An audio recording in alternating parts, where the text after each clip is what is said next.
Hello everyone, welcome back to current ईवा वेब। आज की इस वीडियो में डिस्कस करने वाले हैं हम इंडियन कॉन्ट्रैक्ट एक्ट का एक बहुत ही important concept, quasi contract. Here's a gentle reminder, if you have not subscribed to our channel yet, please do subscribe to our channel and press the bell icon to stay updated for more of such videos. For daily updates, you can follow us on our Instagram, link in description.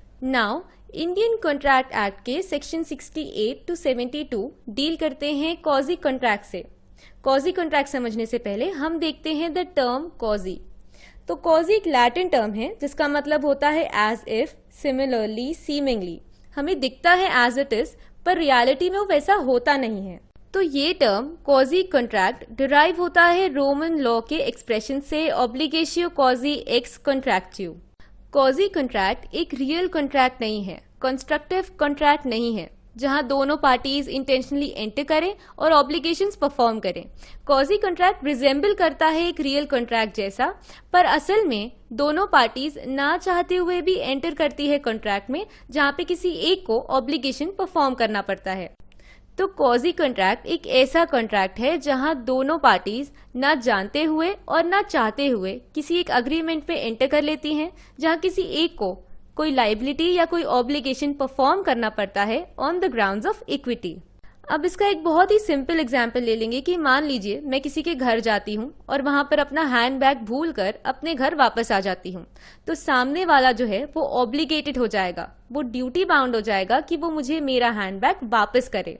इसी obligation को हम कहते हैं quasi contractual obligation. Now the principle of unjust enrichment.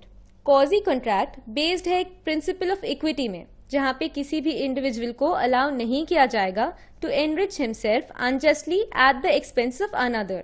दूसरे words में देखें तो अगर कोई इंडिविजुअल, कोई पर्सन रिसीव करता है, एक्सेप्ट करता है बेनिफिट अनजस्टली, तो उसके पास एक ऑब्लिगेशन हो जाता है, वो ड्यूटी बाउंड हो जाता है कि वो उसे वापस करे, और इसी ऑब्लिगेशन को हम कहते हैं कॉजी कॉन्ट्रैक्चुअल ऑब्लिगेशन।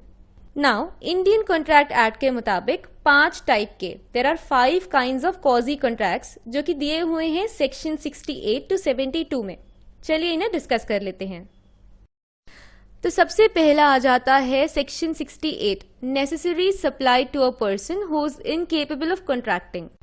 तो जब कोई इंडिविजुअल इनकेपेबल है, कंपीटेंट नहीं है टू एंटर अ कॉन्ट्रैक्ट, और कोई और इंडिविजुअल उसकी जरूरतें पूरी कर रहा है, supplying necessaries suited to his condition in life, तो जिस इंडिविजुअल ने उसकी जरूरतें पूरी की है, उसने नेसेसरी सप्लाई किया है, वो एंटाइटल्ड है to be reimbursed from the property of the incapable person. बहुत ही सिंपल एग्जांपल ले लेंगे कि मान लीजिए कोई माइनर है और सामने वाला उसकी जरूरतें पूरी कर रहा है, उसकी एजुकेशनल नीड्स पूरी कर रहा है, तो वो एंटाइटल्ड रहेगा to be reimbursed from the property of the minor. Generally contract में माइनर लायबल नहीं रहता, पर इस केस में माइनर लायबल रहेगा, ड्यूटी बाउंड रहेगा, ऑब्लिगेटेड रहेगा, क्योंकि सामने वाले ने उसकी जरूरतें पूरी की है, और इसी वजह से वो ऑब्लिगेटेड रहेगा on the grounds of natural justice.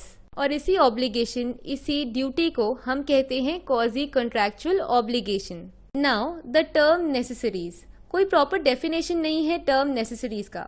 कोई भी गुड्स या सर्विस जो कि बहुत ज्यादा जरूरी रहती है, एसेंशियल रहती है for survival of human life, food, shelter, clothing, educational, medical या लीगल एड, ये सारी चीजें नेसेसरीज जो है वो डिपेंड करता है पर्सन टू पर्सन। कोई एक चीज अगर किसी के लिए लग्जरी है तो वो किसी के लिए जरूरत भी हो सकती है। ये डिपेंड करता है सोशल स्टेटस और फैमिली बैकग्राउंड में। अब इसी पॉइंट में 2 इम्पॉर्टेंट केस लॉ देख लेते हैं। सबसे पहला कुंवरलाल वर्सेस सूरजमल AIR 1963 का केस।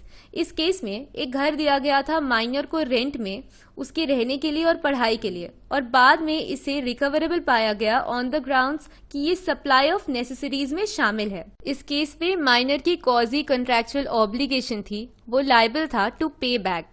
दूसरा केस देखते हैं, नश वर्सेस ईमान 1908 का केस। डिफेंडेंट एक माइनर थे इस केस में, उनके पास सफिशिएंट कपड़े थे सूटेबल टू हिज पोजीशन, लेकिन जो प्लेंटिफ थे टेलर, वो उन्हें और कपड़े प्रोवाइड करते गए।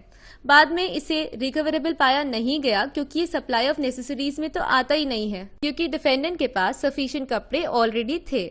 सेकेंड काइंड आ जाता है section 69, reimbursement by an interested party.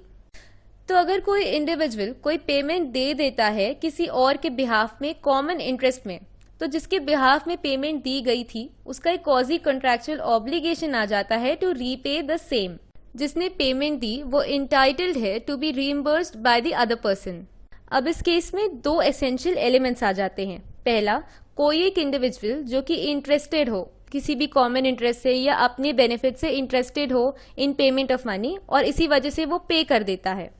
दूसरा एलिमेंट आ जाता है कि कोई एक और पर्सन जो कि बाउंड है by law to pay the same but he fails to pay. तो जिस इंडिविजुअल ने पेमेंट की है वो इंटाइटल्ड है, वो हकदार है कुछ अमाउंट का फ्रॉम द पर्सन जिसे पे करना था। अब इस सेक्शन के लिए एक इम्पॉर्टेंट केस लॉ ले लेते हैं, Govind Ram versus state of Gondal 1950 का केस। अब इस केस में डिफेंडेंट अग्री करते हैं कि वो अपनी मिल ए को बेचेंगे, जो इन टर्न अग्री करते हैं कि वो अपनी मिल प्लेंटिफ को बेचेंगे। डिफेंडेंट जो हैं वो ओनर रहते हैं मिल के, वो बाउंड रहते हैं, लीगली बाउंड रहते हैं कि वो म्यूनिसिपल टैक्सेस जो कि मिल के ऊपर हैं उसे पे करें और इसका अमाउंट रहता है 1 लाख रुपए। क्योंकि डिफेंडेंट नहीं पे कर पाते तो जो सेकंड प्लेंटिफ रहते हैं वो इस अमाउंट को पे करते हैं ताकि वो लिटिगेशन अवॉइड कर सकें विद द म्यूनिसिपैलिटी। प्लेंटिफ 2 जिन्होंने पेमेंट की 1 लाख रुपए जिन्होंने दिया म्यूनिसिपैलिटी को टैक्सेस के रूप में, तो वो स्यू करते हैं डिफेंडेंट को for the recovery under this section. Third आ जाता है section 70, obligation of a person who enjoys the benefit of any non gratuitous act. तो जब कोई भी इंडिविजुअल, कोई भी पर्सन एंजॉय करता है benefit from a non gratuitous act, तो वो आता है सेक्शन 70 के स्कोप में। सबसे पहले हम देख लेते हैं द टर्म ग्रेच्युटियस। इसका मतलब होता है जब कोई भी चीज की जाए या दी जाए फॉर नथिंग इन रिटर्न। तो नॉन ग्रेच्युटियस एक्ट एक ऐसा एक्ट हो जाता है जहां पे कोई भी चीज दी जाती है या कोई भी चीज की जाती है, कोई भी सर्विस, विद द एक्सपेक्टेशन कि हमें वापस इसके बदले में कुछ मिलेगा। तो जब कोई इंडिविजुअल डिलीवर करता है कोई सामान, कोई चीज विदाउट द इंटेंशन, ग्रेच्युटियस इंटेंशन, तो जो पर्सन जो रिसीव कर रहा है बेनिफिट वो ड्यूटी बाउंड हो जाता है टू कॉम्पनसेट, टू पे बैक। एक सिंपल एग्जाम्पल ले लेंगे कि मान लीजिए मैं बी के घर कुछ सामान छोड़ती हूँ सोचते हुए कि ये सी का घर है, तो बी के पास क्वाजी कॉन्ट्रैक्चुअल ऑब्लिगेशन आ जाता है, वो ड्यूटी बाउंड हो जाता है कि वो सामान मुझे वो वापस कर दे। यही ऑब्लिगेशन सेक्शन 70 के स्कोप में अंदर आ जाती है। इसी वजह से ये भी कहा जाता है कि section 70 corresponds to what in England are called actions for quantum meruit. Next आ जाता है section 71, finder of the lost goods. तो जब किसी इंडिविजुअल को किसी और का सामान मिलता है तो उसे कहते हैं फाइंडर ऑफ लॉस्ट गुड्स। ये सेक्शन डील करता है जिन्हें सामान मिला है, जो फाइंडर ऑफ लॉस्ट गुड्स हैं, उनकी रिस्पॉन्सिबिलिटी, जिम्मेदारी से। तो जब किसी पर्सन को किसी और का सामान मिलता है, कोई चीज मिलती है जो किसी और की हो और वो अपनी कस्टडी में उस सामान को ले लेते हैं, तो उनके पास जिम्मेदारी आ जाती है सेम एज बेली। तो इंडियन कॉन्ट्रैक्ट एक्ट के अंदर ही ड्यूटीज ऑफ बेली डिफाइंड है। सबसे पहला आ जाता है सेक्शन 151, ड्यूटी जहां पे वो रीजनेबल केयर प्रोवाइड करेंगे सामान को। दूसरा सेक्शन 160, ड्यूटी जहां पे उन्हें गुड्स वापस करना हो। तीसरा सेक्शन 153 और 154, जो सामान उन्हें मिला है उसका प्रॉपर यूज। चौथा सेक्शन 155, 156 और 157, जहां पे उन्हें अपनी सामान को, जो सामान उन्हें मिला है, उससे ना मिक्स करने की ड्यूटी। फिफ्थ और last section 163, duty of belly, अगर कुछ प्रॉफिट आया है उस सामान से तो उसे पे करने के लिए। लास्ट आ जाता है section 72, liability of a person to whom payment is made by mistake और अंडर कोअर्शन। सेक्शन 72 डील करता है लायबिलिटी से, ऑब्लिगेशन से, जब किसी इंडिविजुअल ने बेनिफिट लिया है अंडर मिस्टेक या कोअर्शन। तो अगर कोई इंडिविजुअल बेनिफिट लेता है, रिसीव करता है पैसे या सामान बाय मिस्टेक या अंडर कोअर्शन, तो उसे वो वापस करना पड़ेगा। ही मस्ट रीपे इट और return it. Indian contract act का सेक्शन 15 डील करता है कोअर्शन से। तो कोई एक ऐसा प्रोसेस जहां पे किसी को डराकर, धमकाकर उससे कंसेंट लिया जाए, तो वो इंडियन पीनल कोड के अंदर पनिशेबल तो है ही, पर सेक्शन 72 के अंदर अगर उस कोअर्शन से कुछ बेनिफिट मिला हो तो उसे वापस करने की ऑब्लिगेशन भी क्रिएट हो जाती है। अब एक बहुत कॉमन एग्जाम्पल ले लेंगे कि मान लीजिए ए और बी दोनों ने उधार लिया मिलकर 100 रुपए सी से।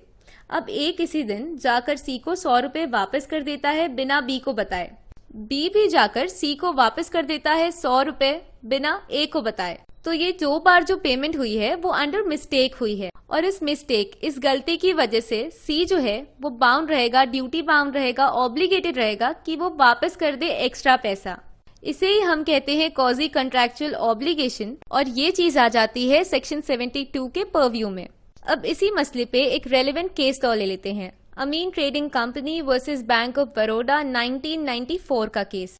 इस केस में 50,000 रुपए बाय मिस्टेक, गलती की वजह से क्रेडिट हो जाते हैं डिफेंडेंट के पार्टनरशिप फर्म में बाय द प्लेंटिव्स बैंक। इस केस में पाया गया था कि डिफेंडेंट एक गलती की वजह से बेनिफिट नहीं ले सकते, और इसी वजह से वो लायबल हैं, ऑब्लिगेटेड हैं to repay the amount under quasi contractual obligation and section 72। So that's the end of our video. इन स्लाइड्स का PDF आपको डिस्क्रिप्शन में मिल जाएगा, आप वहां से डाउनलोड कर सकते हैं। Thank you for watching the video. If you liked the video, hit that thumbs up, subscribe to our channel and press the bell icon to stay updated for more of such videos.